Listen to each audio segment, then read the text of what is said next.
नमस्कार दोस्तों, स्वागत है आपका स्टडी फॉर सिविल सर्विसेज में। वीडियो को पूरा देखिए। कोई भी आपका फीडबैक है, कोई सजेशन है, तुरंत वीडियो में कमेंट करके जरूर बताइए। अच्छा लगे तो वीडियो लाइक जरूर कर लीजिए और ऐसे वीडियो लगातार फ्री में पाने के लिए चैनल को तुरंत सब्सक्राइब कर लीजिए और बेल आइकन को जरूर टैप कर लीजिए ताकि आगे भी सारे वीडियो आपको मिलते रहे। यूट्यूब में फॉलो करते हैं तो प्लीज ये वाला फ्री टेलीग्राम चैनल जरूर ज्वाइन कर लीजिएगा। सारे नोटिफिकेशन, सारे अपडेट यहीं पे आते हैं, ध्यान रखिएगा। स्टडी फॉर सिविल सर्विसेज का कोई भी पेड ग्रुप अगर आपको ज्वाइन करना है तो सिर्फ 85648053096960608974386445 यही नंबर है हमारे, सिर्फ जहां पे कॉल या व्हाट्सएप कर सकते हैं। इंस्टाग्राम पे हमारा पेज जरूर फॉलो कर लीजिएगा, study for civil dot services है। ट्विटर पे हमको जरूर फॉलो कर लीजिएगा, @स्टडी फॉर सिविल्स है। Hello everyone, welcome you all to study for civil services. आज के इस लेक्चर में हम लोग इस 5 दिसंबर के सारे इंपॉर्टेंट करंट अफेयर्स को कवर अप करने वाले हैं। तो सबसे पहले हम लोग ये देखते हैं कि हमारे इंपॉर्टेंट आर्टिकल्स कौन से हैं। सबसे पहले इंपॉर्टेंट आर्टिकल्स है हमारे पास माइक्रो न्यूट्रिएंट माल न्यूट्रिशन या फिर fortification, judicial appointments, outsourcing electoral works, bilateral exercises, Indian bustard and then climate investment opportunities. Start करते हैं हम लोग लेक्चर को। सबसे पहले हम अपने फर्स्ट टॉपिक के ऊपर आते हैं। फर्स्ट टॉपिक है हमारा माइक्रो न्यूट्रिएंट माल न्यूट्रिशन।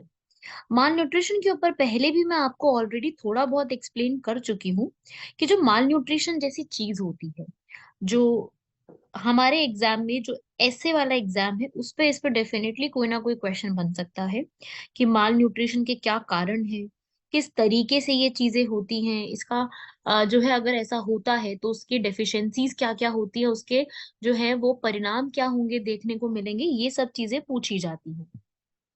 तो सबसे पहले मैं आपको ये बता दूं कि माल न्यूट्रिशन होता क्या है। माल न्यूट्रिशन एक ऐसी सिचुएशन होती है, ये एक ऐसी प्रॉब्लम होती है जिस टाइम पीरियड में जो है एक पर्सन को जो इम्पोर्टेंट न्यूट्रिएंट्स चाहिए होते हैं, जिसके अंदर आते हैं हमारे वाइटामिन्स, हमारे मिनरल्स, ये सब जो चीजें हैं, ये सब चीजें एक एक पर्सन को मिल नहीं पाती है, उसे हम कहते हैं माल न्यूट्रिशन, राइट। माल न्यूट्रिशन जो टर्म है ना पूरा यहाँ पर, वो इसमें आप कह सकते हो कि वो डेफिशिएंसी की वजह से होता है। किस चीज की डेफिशिएंसी यहाँ पर हो सकती है? या अनीमिया डेफिशिएंसी, ठीक है। और काफी सारे इसके और रीजन है, आयोडीन, विटामिन ए। हम क्यों पढ़ रहे हैं? क्योंकि रिसेंटली ही एक आर्टिकल आया है एनएफएचएस के अंदर। एनएफएचएस क्या चीज है? ये हमारी जो एक मिनिस्ट्री है, मिनिस्ट्री के अंडर जो है ये एक रिपोर्ट आई है। एनएफएचएस की फुल फॉर्म क्या है? नेशनल फैमिली हेल्थ सर्वे, ठीक है। इनकी जो है वो हेल्थ की रिपोर्ट आई है और उस रिपोर्ट में इन्होंने इस चीज के बारे में बताया कि भाई हर जो है इंडियन, अगर इंडियन वुमेन की बात करूँ तो वो एनेमिक भी है, और इंडियन वुमेन जो है वो यहाँ पर इस चीज से प्रॉब्लमेटिक भी है। तो इसी के ऊपर आपका जो है ये वाला पूरा टॉपिक बनता है, जिसके ऊपर आपसे क्वेश्चन पुट अप किए जाएंगे, राइट। सो आपको क्या क्या बताना है? आपको सबसे पहले तो माल न्यूट्रिशन का मीनिंग समझाना है। आपको बताना है माल न्यूट्रिशन क्या होता है, उससे रिलेटेड प्रॉब्लम्स कौन कौन सी हैं। अब आपको मेन जो है समझाना है वो पता है क्या है? वो ये बताना है कि माल न्यूट्रिशन को ठीक करने के लिए क्या क्या चीजें बताई गई है।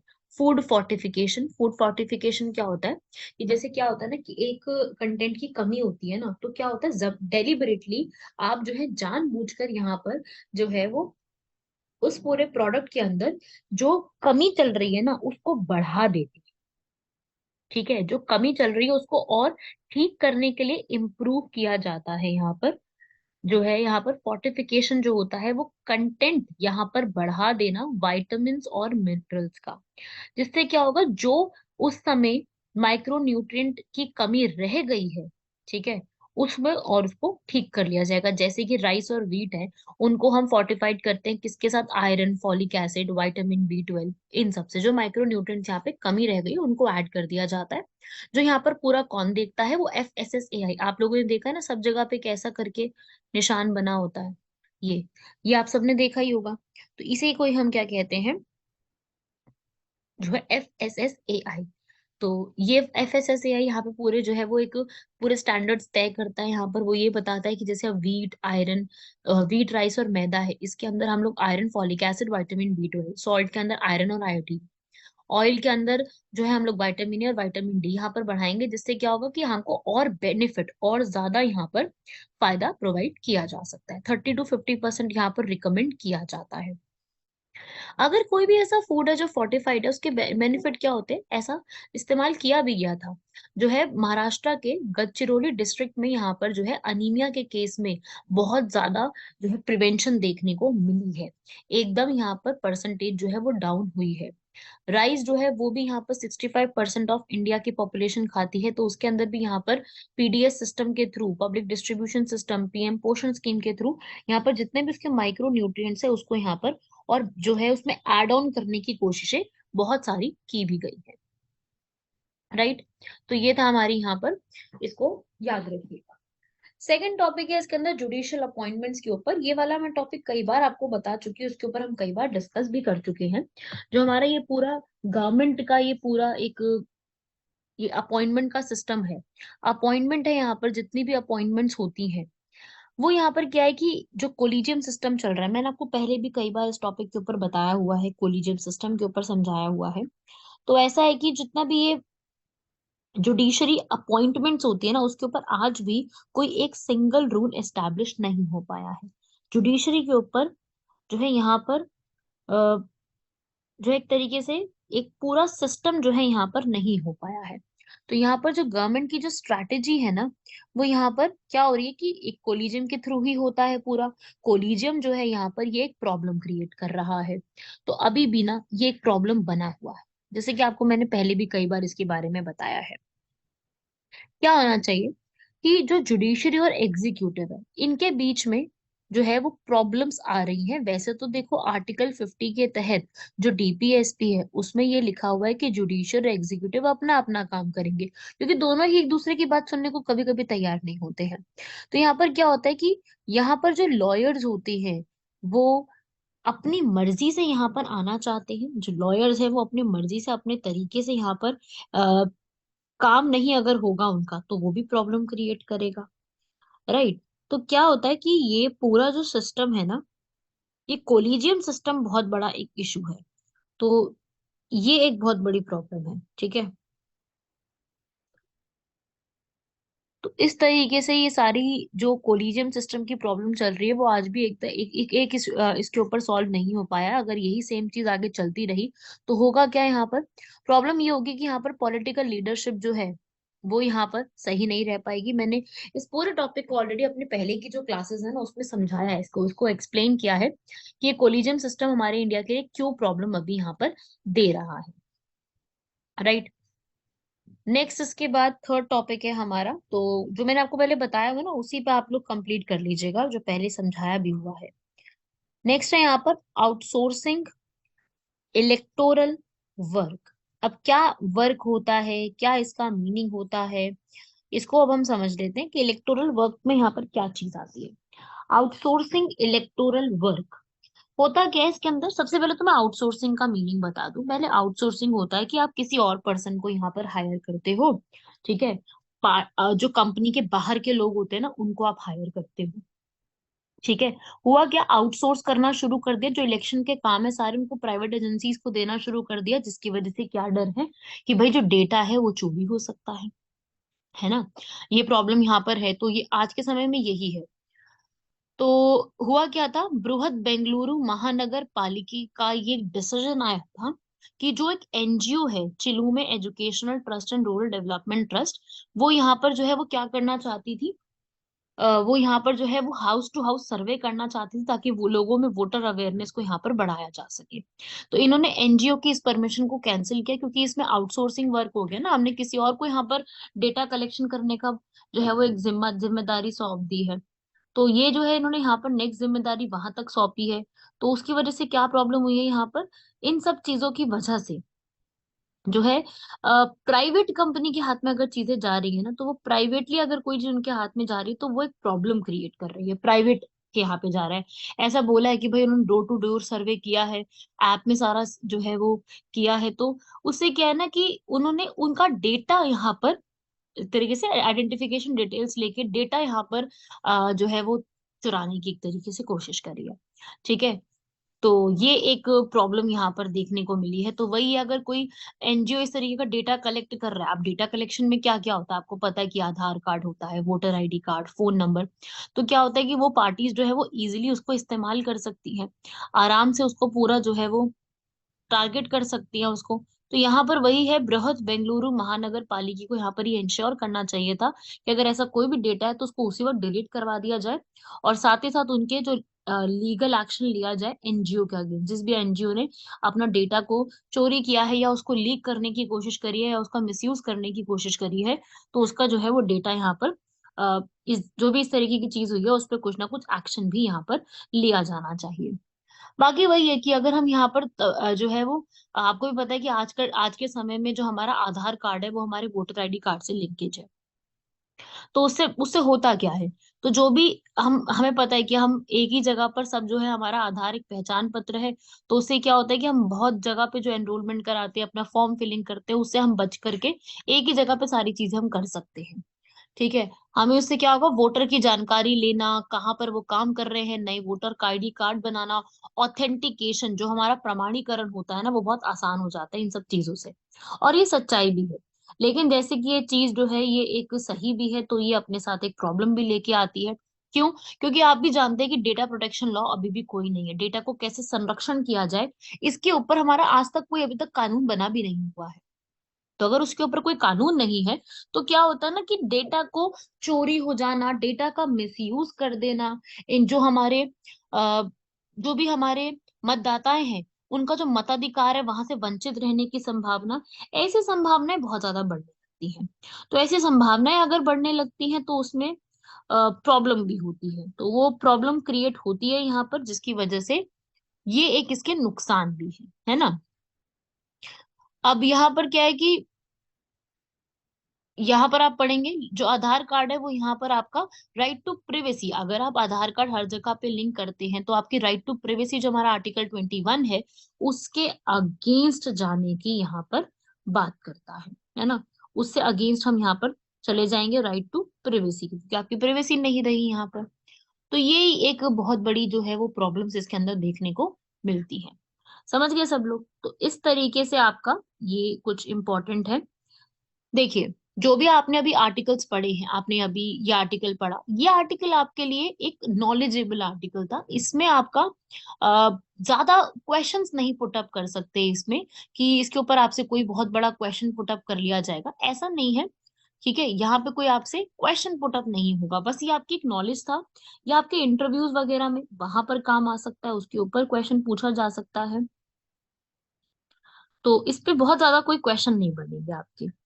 ठीक है, ये एक नॉर्मल आर्टिकल था जो कि आज के टाइम पे न्यूज में है, दैट्स वाई उसको मैंने ऐड कर दिया। तो उसको इतना आपको ज्यादा पढ़ने की नीड नहीं है, सिंपल आपको सिर्फ एक याद रखना है इस आर्टिकल को।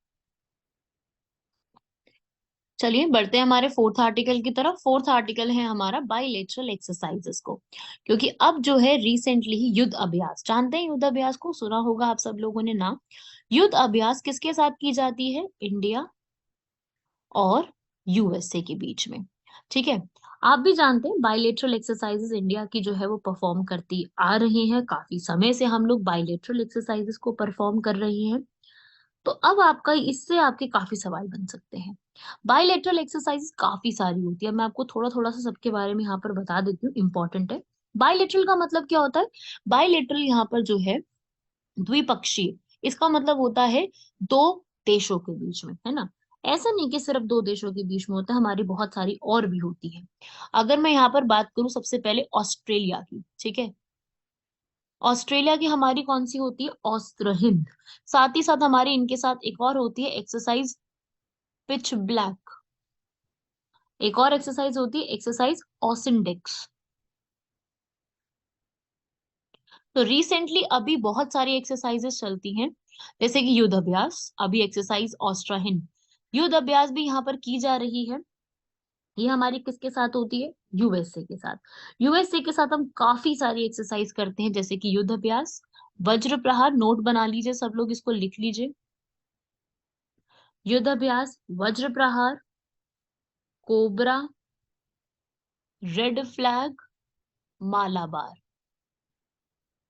ये काफी सारी एक्सरसाइजेज जो हैं वो हम इनके साथ परफॉर्म करते हैं। तो ऐसा नहीं है कि एक सिंगल एक्सरसाइज है, हम लोग इनके साथ काफी सारी एक्सरसाइजेस को परफॉर्म करते हैं। तो अब हम इसके बारे में एक एक करके पढ़ना शुरू करते हैं। देखिए, अब इसके अंदर आपको एक एक करके ये याद रखनी है कि रिसेंटली कौन कौन सी एक्सरसाइज हुई है। जैसे कि अग्नि वॉरियर, अग्नि वॉरियर, हरिमाऊ शक्ति, ये मैंने आपको पहले भी अपने करंट अफेयर्स में और अपनी जो मेरी वीकली करंट अफेयर्स की क्लासेस आती हैं उसमें भी मैंने ये पूरा कवर अप किया है। जो रिसेंटली एक्सरसाइजेस की गई हैं अभी, ये सारी रिसेंट एक्सरसाइजेस हैं, तो ये तो मैंने अभी आपके साथ में पहले भी कवर अप करी है। ठीक है, तो आपसे यही सवाल किए जाते हैं इसके अंदर कि कौन सी एक्सरसाइज रिसेंटली हुई है और ये किसके साथ हम कंडक्ट करते हैं। ये सवाल हमसे बहुत कॉमनली पूछा जाता है कि ये एक्सरसाइज हम किसके साथ कंडक्ट करते हैं। तो हरिमाऊ शक्ति हमने मलेशिया के साथ, ये यहाँ पर नहीं हुई है, ये मलेशिया में ही हुई है। गरुड़ शक्ति किसके साथ हमारी होती है? गरुड़ शक्ति हमारी होती है इंडोनेशिया के साथ। और खाली अगर मैं बात करूं गरुड़ की, एक्सरसाइज गरुड़, वो हमारी फ्रांस के साथ होती है ना? पढ़ा है ना सब लोगों ने, फ्रांस के साथ भी हम लोग जो है काफी सारी एक्सरसाइज करते हैं, जैसे कि गरुड़, वरुण, शक्ति। ठीक है, तो आप लिस्ट बना लीजिए इन लोगों की। आप फ्रांस के साथ की लिस्ट बना लो, इसको याद करना शुरू कर दो। तीन है, एक गरुड़, एक शक्ति, और एक और लिखेंगे वरुण। और इन तीनों का अगर गरुड़ और शक्ति को मिक्स कर दो तो वो किसके साथ है? हमारी इंडोनेशिया के साथ। ठीक है ना? अग्नि वॉरियर, अग्नि वॉरियर किसके साथ है? सिंगापुर के साथ। ठीक है, चाइना के साथ भी हमारी एक्सरसाइज होती है हैंड इन हैंड, बट वही है कि चाइना के साथ जो एक्सरसाइज होती है वो अभी आज के समय में उतनी ज्यादा न्यूज में नहीं रहती, क्योंकि अब हम करते ही नहीं है उनके साथ एक्सरसाइज। आज के समय में नहीं की जाती है उनके साथ एक्सरसाइज, राइट। फिर उसके बाद काजिन, नेक्स्ट जो एक्सरसाइज हम करते हैं वो है काजिन। काजिन एक्सरसाइज किसके साथ होती है? कास और इन, कास का मतलब हो गया यहाँ पर कजाकिस्तान, और आईएनडी का मतलब हो गया इंडिया। तो इंडिया कजाकिस्तान के साथ, मतलब सेंट्रल एशिया की अगर मैं बात करूं, तो यहाँ पर सेंट्रल एशिया में अगर मैं स्पेसिफिकली बात करूं तो कजाकिस्तान और किर्गिस्तान के साथ करते हैं। कजाकिस्तान के साथ काजिन, और हमारे जो किर्गिस्तान है उनके साथ है खंजर, एक्सरसाइज खंजर, राइट। वही अगर मैं उज्बेकिस्तान के साथ बात करूं, उज्बेकिस्तान ये वही जगह है जहां पर रिसेंटली अभी यहाँ पर एससीओ का सबमिट हुआ था। कहाँ पर हुआ है? समरकंद एससीओ का सबमिट यहाँ पे हुआ है। तो ये वाली एक्सरसाइज उज्बेकिस्तान में हम कौन सी एक्सरसाइज करते हैं? वो है डस्ट लिक, डस्ट लिक एक्सरसाइज। ठीक है, ज्यादातर किसके साथ करते हैं? यूएसए के साथ। ठीक है, तो ये कुछ एक्सरसाइजेस रिसेंटली और इम्पोर्टेंट है जो अभी अभी न्यूज में रही है, आपको पता होना चाहिए ये सब नाम। ऐसे ही मैं आपसे पूछूं तो बताइए जरा, ये वाली इप समर, इप समर एक्सरसाइज हम किसके साथ परफॉर्म करते हैं? जरा एक बार चैट बॉक्स में या कमेंट बॉक्स में एक बार कमेंट करके जरा मुझे बताइए कि with which we perform this exercise of इप समर। आई से इंडिया, बी से ब्राजील, ठीक है, एस ए से South Africa, M E R से मैरीटाइम। तो ये सब इनके साथ हम परफॉर्म करते हैं। तो जो भी एक्सरसाइजेस हमारी परफॉर्म होती हैं वो नाम, उनका वेन्यू, अगर रिसेंटली कोई भी हुई है तो उनका venue is important for us, उनके वेन्यू से हमारे क्वेश्चन पूछे जाते हैं। क्लियर हो गया सबको? इनका फायदा क्या होता है अगर हम कोई भी एक्सरसाइज परफॉर्म करते हैं? What is the use of these exercises? In exercises का सिंपल एक यूज होता है कि इससे हम एक दूसरे की कंट्रीज के बारे में, एक दूसरे की टैक्टिक्स के बारे में, एक दूसरे की कि अगर कभी वॉर या पीस की सिचुएशन होगी तो how we are going to handle the situations, तो सिचुएशन को कैसे हैंडल करेंगे, उन सब के बारे में हम यहाँ पर पूरा जान जाते हैं। तो ये इसका सबसे इम्पोर्टेंट फंक्शन है कि हम इसमें काफी सारी नई नई जो भी टैक्टिक्स होती है ना, वो एक दूसरे की कंट्री की वो जानना शुरू कर देते हैं। तो उसे हम कहते हैं यहाँ पर एक्सरसाइजेस करना। बढ़ते हैं हमारे नेक्स्ट आर्टिकल की तरफ। रिसेंटली है great Indian bustard. Great Indian bustard जो है वो रिसेंटली काफी ज्यादा न्यूज में है, इसलिए इससे जो है यूपीएससी का जो क्वेश्चन बनेगा उसमें बिल्कुल यहाँ से क्वेश्चन पुट अप किया जा सकता है। अब हम बढ़ते हैं सबसे पहले तो ये समझने की ग्रेट इंडियन बस्टर्ड जो है ये जो न्यूज में क्यों है, क्योंकि इनको प्रोग्राम स्टार्ट करा गया है इनको प्रोटेक्ट करने का, इनको बचाने के लिए। ठीक है, ये कहाँ की स्टेट बर्ड है? It is a state bird of Rajasthan, ये राजस्थान की स्टेट बर्ड में काउंट की जाती है। कहाँ पे मिलती है ये सबसे ज्यादा चोलिस्तान, पाकिस्तान के चोलिस्तान में और थार डेजर्ट में आपको जो इंटरनेशनल बॉर्डर है इंडिया पाकिस्तान का वहां पे देखने को मिलेगी। साथ ही साथ ये आपको जो है वो जो डेजर्ट नेशनल पार्क है जो डेजर्ट में है वहां पे भी मिलेगी। ये इंडिया की मोस्ट क्रिटिकली एंडेंजर्ड बर्ड है। जैसे हम लोगों ने प्रोजेक्ट टाइगर लेके आए थे 1973 में, जिसमें हम टाइगर्स को प्रोटेक्ट करने की बात कर रहे थे, सेम उसी तरीके से इसमें भी हम लोग जो है वो प्रोटेक्शन की बात कर रहे हैं। यहाँ पर भी हम लोग क्या करने वाले हैं, प्रोटेक्ट ही करने वाले हैं। तो जैसे जैसे बाकियों के लिए प्रोग्राम चलाए गए हैं ऐसे ही इसके लिए भी एक प्रोग्राम चलाया जा रहा है। तो बस वही चीज है, इसके अंदर प्रोग्राम्स को स्टार्ट किया जा रहा है, डिफरेंट डिफरेंट प्रोग्राम्स को, सो दैट उनके लिए प्रोटेक्शन और वेलफेयर प्रोग्राम्स को चलाया जा सके। तो यहाँ पर जो है इनकी पॉपुलेशन बहुत ज्यादा कम होती जा रही है, आप देख रहे हो कितनी कम है। लार्जेस्ट फ्लाइंग बर्ड भी है, तो अगर हम इनको प्रोटेक्ट नहीं करेंगे तो वही है कि इनका खत्म होता जाएगा, इनका पॉपुलेशन।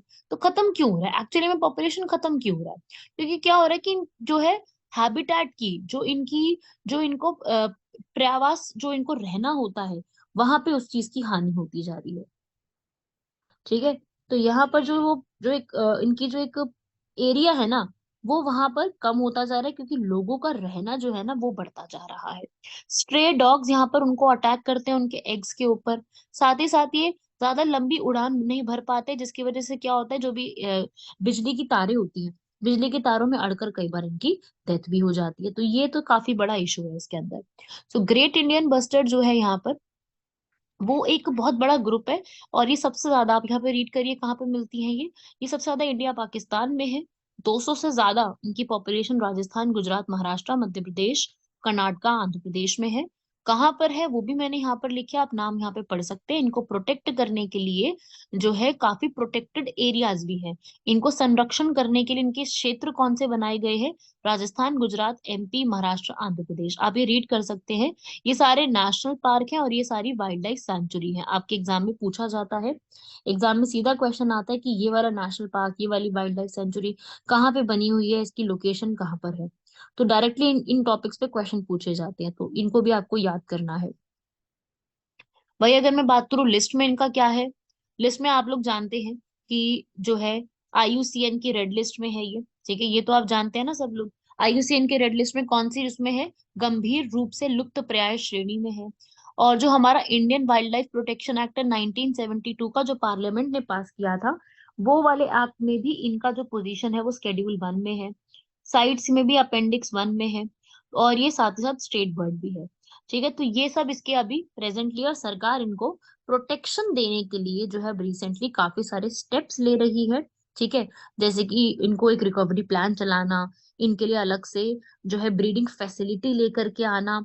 और इनसे क्वेश्चन भी पूछा गया है, वैसे इससे नहीं क्वेश्चन आया, क्वेश्चन आया था यूपीएससी में कि जो डेजर्ट नेशनल पार्क है 2020 में आया था, डेजर्ट नेशनल पार्क के ऊपर क्वेश्चन था कि ये कहाँ कहाँ पे बना हुआ है और इसके अंदर कोई भी ह्यूमंस नहीं रहते हैं। और ग्रेट इंडियन बस्टर्ड के लिए ये सबसे बड़ा एरिया है, जहाँ पे ग्रेट इंडियन बस्टर्ड का मतलब जो एरिया है वो काफी बड़ा है यहाँ पर। तो हाँ, ये बिल्कुल ठीक है, ग्रेट इंडियन बस्टर्ड यहाँ पे रहती है, तो ये स्टेटमेंट्स करेक्ट थी इसके अंदर।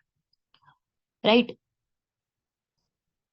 बढ़ते हैं हमारे लास्ट आर्टिकल की तरफ। इसमें क्लाइमेट इन्वेस्टमेंट अपॉर्चुनिटीज के ऊपर कह रहा है, climate investment opportunities in India cooling sector. India के जो जलवायु जो हमारा शीतलन क्षेत्र है उसमें जलवायु के ऊपर निवेश के ऊपर बात यहाँ पे की गई है।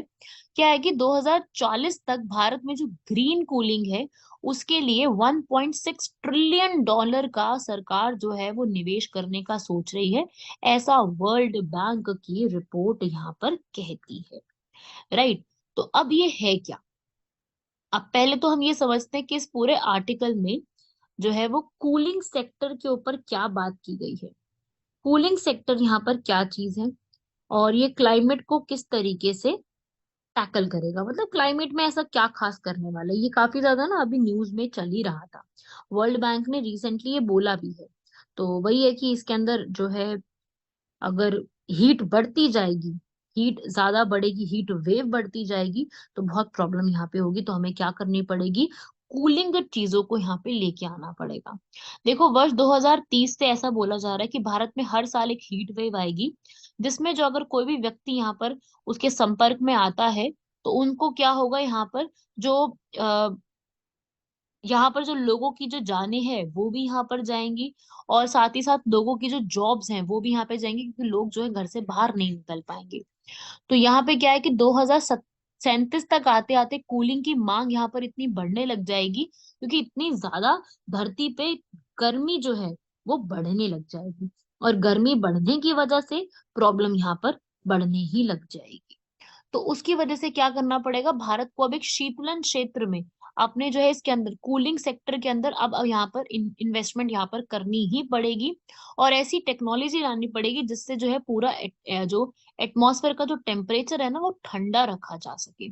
ठीक है, तो क्या होगा कि अगर जितनी जितनी गर्मी बढ़ती जाएगी उसके रिस्पेक्ट में हर 15 सेकंड में हर एक व्यक्ति को एक नए एसी की जरूरत पड़ेगी, ऐसा कहा गया है। क्योंकि क्या है ना कि आने वाले 20 सालों में जो ग्रीन हाउस गैसेस है, जो मीथेन है, कार्बन डाइऑक्साइड है, सीएफसीज है, एचएफसीज है, इनका इनका जो रोल है वो इतना बढ़ने वाला है, और इनकी डिमांड इतनी ज्यादा होने वाली है। तो अब क्या होगा कि हमें CO2 के लेवल्स को कम करना पड़ेगा, साथ ही साथ हमें एनर्जी को बचाने के लिए ऊर्जा कुशल मार्ग की ओर बढ़ना ही पड़ेगा। ऊर्जा को कैसे बचाया जा सके उसके प्रोग्राम्स के ऊपर सोचना ही पड़ेगा। इंडिया ने यहाँ पर काफी सारी नई नई चीजों को यहाँ पर अडॉप्ट भी करा है। हमें एक ऐसा प्राइवेट और पब्लिक दोनों को मिलकर के ऐसी कंस्ट्रक्शन करनी पड़ेगी जिससे जो है टेम्परेचर बढ़ने पर भी जो है उतनी ज्यादा असुविधा लोगों को महसूस ना हो। ये सब करने पड़ेंगे यहाँ पर। डिस्ट्रिक्ट कूलिंग प्रोग्राम लाना पड़ेगा जिससे कम लेवल पे डिस्ट्रिक्ट के जो लोग हैं उनको जो है वो जो है एक तरीके से कूलिंग यहाँ पर जो है वो उनको प्राप्त होती रहे डिस्ट्रिक्ट लेवल पर। डिस्ट्रिक्ट से बढ़ते बढ़ते हमें आगे और चलना पड़ेगा, और बढ़ते बढ़ते उसमें और आगे चेंजेस करने पड़ेंगे। ठीक है ना, समझे इस पूरी चीज को। तो यहाँ पर इसके लिए एक अलग से गाइडलाइंस लेके आनी पड़ेगी लोकल लेवल पे, सिटी लेवल पर, जिससे जो है हम यहाँ पर जो है जानों को भी बचा सके। और कार्बन, सबसे बड़ी बात तो है कि भाई कार्बन के एमिशंस, क्योंकि आप लोग भी जानते हैं कि आज के समय में हम लोग हर प्लेटफॉर्म पे जाके कार्बन को कैसे रोका जाए, उसकी रोकथाम कैसे की जाए, हम लोग हर प्लेटफॉर्म पे जाके यही सब बात करते हैं। हम हमेशा ही जाकर ये कहते हैं कि CO2 का रिडक्शन कैसे किया जाए, हम ये भी बात करते हैं। हम ये भी बात करते हैं कि CO2 को तो हम कम करेंगे ही करेंगे, प्लस साथ साथ हम लोग यहाँ पर जो है अपनी अर्थ का जो टेम्परेचर है वो 1.5 डिग्री सेल्सियस से कैसे कम रखें। हम इस सब चीजों के ऊपर हमेशा से बात करते आए हैं, और आज भी हर प्लेटफॉर्म पे बात करते हैं। चाहे COP27 अभी खत्म हुआ इजिप्ट में, उसमें इस बारे में बात करी। ठीक है, UNFCCC के जितने भी प्रोग्राम्स चलते हैं, या अभी हमारे यहाँ पर भी G20 हो रहा है इंडिया के अंदर, तो जितने भी प्लान्स इंडिया के अंदर चल रहे हैं हर एक में किसके बारे में बात की जाती है, इन्हीं टॉपिक्स के ऊपर। समझ गए। तो ये इसीलिए ही जो है यहाँ पर ये सब प्रोग्राम्स जो है वो स्टार्ट किए गए हैं। तो ये सब चीजें हैं पूरी इसके अंदर। तो ये था हमारा पूरा आर्टिकल। अब हम फटाफट से हमारे कुछ जो है वो क्वेश्चंस को यहाँ पर सॉल्व करते हैं, जैसे कि हम हमेशा यहाँ पे क्वेश्चंस को सॉल्व करते हैं। स्टार्ट करते हैं हम लोग यहाँ पर नेक्स्ट क्वेश्चन को। पढ़ेंगे सब लोग इन क्वेश्चंस को फटाफट से।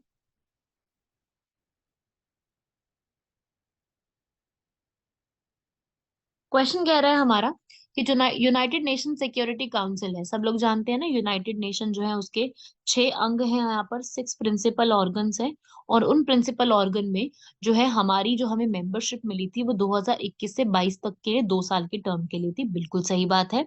अब हमारा वो टर्म एक्सपायर हो चुका है दिसंबर में। ठीक है, अब इंडिया का टर्म वो वाला एक्सपायर हो चुका है। तो इंडिया जो है वो 6 प्रिंसिपल ऑर्गन्स में से एक है। सॉरी, इंडिया नहीं है, मतलब इंडिया 6 मेंबर्स में से नहीं है। कौन है 6 मेंबर से? 6 मेंबर्स में है सबसे पहले तो USA, UK, China, Russia, France और इंग्लैंड। हो गया इंग्लैंड तो इसमें।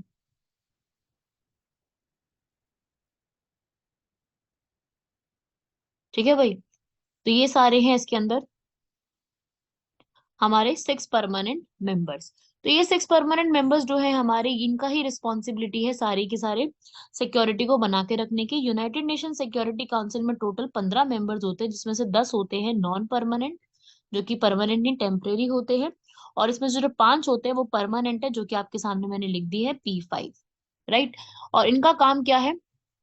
यूएन के चार्टर में जो भी ये काउंसिल डिसीजन लेगी, सिक्योरिटी काउंसिल, उन सबको मानना होगा। एक्चुअली में भी यही होता है कि जो सिक्योरिटी काउंसिल है वही सारा डिसीजन लेती है, और सिक्योरिटी काउंसिल ही यहाँ पर जो है हर चीज के ऊपर बताती है, और सिक्योरिटी काउंसिल की कही हुई हर बातों को मानना भी होता है। इसके अंदर 15 मेंबर होते हैं। तो ये चारों स्टेटमेंट अपने आप में करेक्ट है। देखिए, यूनाइटेड नेशन हमारे लिए बहुत इंपॉर्टेंट है। सब लोग इंटरनेशनल ऑर्गेनाइजेशन जब भी पढ़े अपने लेक्चर्स में, इंटरनेशनल ऑर्गेनाइजेशन में इस टॉपिक को जरूर कवर अप करिएगा। इस पूरे यूनाइटेड नेशन को कवर अप करके जाइएगा, क्योंकि इससे बहुत सवाल पूछे जाते हैं। बढ़ते हैं सांघाई फेस्टिवल। ये मैंने टॉपिक जो है पूरे अपने जो वीकली का करंट अफेयर है जो प्रीवियर हो चुका है अभी, आप लोग उसको देखिएगा। तो वीकली करंट अफेयर के जो प्रीमियर है उसमें मैंने इस पूरे टॉपिक को यहाँ पर एक्सप्लेन किया है। तो अगर आपने वहां पर भी मेरा ये टॉपिक सुना है तो यहाँ पर आपको ये पूरा क्लियर हो गया होगा। ठीक है, तो इसको बताइए, सांगाई फेस्टिवल यहाँ पे क्या होता है। सांगाई फेस्टिवल जो है वो, सांगाई एक स्टेट एनिमल है यहाँ पर। ठीक है, सांगाई स्टेट एनिमल है, उसके तहत यहाँ पर उनको ये एक डियर है जो कि मणिपुर में होता है, इसी के नाम पे ये पड़ा है। और ये जो बिगेस्ट एनुअल कल्चरल फेस्टिवल है मणिपुर का, जो कि हर साल ऑर्गेनाइज किया जाता है, लेकिन अभी रिसेंटली नहीं किया गया था इसको ऑर्गेनाइज, पर यस इसको ऑर्गेनाइज किया जाता है। तो दोनों स्टेटमेंट अपने आप में ये करेक्ट है। क्लियर हुआ सबको यहाँ तक। तो ये है हमारा पूरा टॉपिक, आज के करंट अफेयर इंपॉर्टेंट। जितने भी सारे इंपॉर्टेंट करंट अफेयर्स है उनसे जुड़ी हुई जितनी भी इंपॉर्टेंट न्यूज है, जो जो पूछा जा सकता है, हमसे क्वेश्चन आ सकते हैं, सारा कुछ मैंने आपको यहाँ पर पूरा पूरा कवर अप करा दिया है। तो सब लोग इस पूरे को यहाँ पर जो है कवर अप करेंगे। जितनी भी चीजें हैं, ज्यादातर जो क्वेश्चंस थे आज के, वो ज्यादातर इंपॉर्टेंट थे आपके जो एमसीक्यू बेस्ड क्वेश्चंस होते हैं ना, एमसीक्यू बेस्ड एग्जाम होते हैं, उनमें इनसे ज्यादा सवाल होते हैं। तो आप लोग जो पूरा है यहाँ पर एमसीक्यू बेस्ड जो आपके क्वेश्चंस है, उनको आप इन्हीं के थ्रू, सारा जो भी मैं आपको लेक्चर्स कवर अप करवा रही हूँ उनके थ्रू ही आप पूरा यहाँ पर बताने वाले हैं। तो इन सबको आप लोग कवर अप करिएगा, सारे के सारे टॉपिक्स को, और ये इसी तरीके से आपसे सवाल किए जाएंगे। तो चलिए, ओवर करते हैं क्लास को और मिलते हैं नेक्स्ट लेक्चर में with another current affairs. Thank you everyone.